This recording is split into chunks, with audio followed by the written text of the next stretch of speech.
नमस्कार मित्रांनो, स्वागत आहे तुमच्या आपल्या यूट्यूब चॅनलमध्ये। तर या व्हिडिओमध्ये आपण सूक्ष्म पाठ टाचण कशा पद्धतीने लिहायचे याबद्दल सविस्तर माहिती बघणार आहोत। तर आजचं सूक्ष्म पाठ हे प्रस्तावना या कौशल्यासाठी आहे।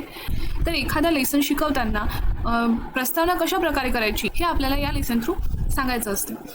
तर सर्वात आधी आपल्याला पाठ्यांश म्हणजे आपण काय शिकवणार आहोत ते थोडक्यात लिहायचं।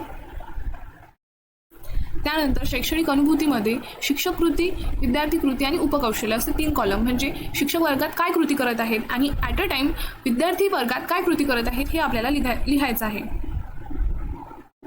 त्यामध्ये जर विद्यार्थी लक्षपूर्वक ऐकत असेल तर ते आपण लिहू शकतो, किंवा शिक्षक एखादी उदाहरण सोडवायला देत आहे किंवा प्रश्न विचारत आहे तर विद्यार्थी त्याचे आन्सर्स देत आहे हे सुद्धा आपण लिहायला हवं। आणि त्याचसोबत शिक्षकांनी यामध्ये कोणतं उपकौशल्य वापरलेलं आहे हे आपल्याला 3rd कॉलममध्ये लिहायचं आहे। तर उपकौशल्य हे कोणते, तर ज्या कौशल्यासाठी आपण हा पाठ टाचण लिहत आहे त्याचे रिलेटेड उपकौशल्य आपल्याला इथं वापरायचे आहे। जसं प्रस्तावना कौशल्याचे उपकौशल्य आहे प्रारंभिक सूचना, अवधान केंद्रीकरण, पूर्वज्ञानाची उजाळणी, तसेच जिज्ञासा निर्मिती, देन हेतुकथन, शीर्षक फलकावर लिहिणे ह्यासारखे आणखी उपकौशल्य आहेत। तर हे सुद्धा आपल्याला तिथे मांडावे लागते।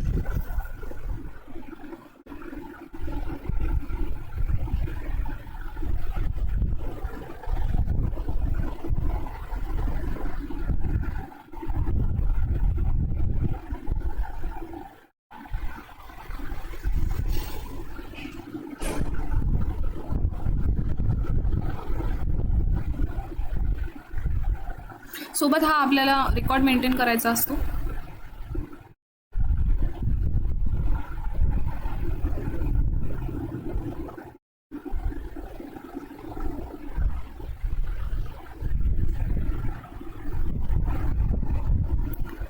त्याचसोबत आपण कोणत्या प्रशिक्षणार्थीचे निरीक्षण केले हे सुद्धा तिथे आपल्याला रेकॉर्ड बनवावा लागतो। ठीक आहे। तर पुढील व्हिडिओमध्ये आपण ब्लॅकबोर्ड म्हणजेच फलक कार्य ह्या कौशल्यासाठीचा सूक्ष्म पाठ बघणार आहोत। त्यासाठी चॅनलला सबस्क्राईब करायला विसरू नका आणि हा व्हिडिओ आवडला असेल तर व्हिडिओला लाईक करा। Thanks for watching.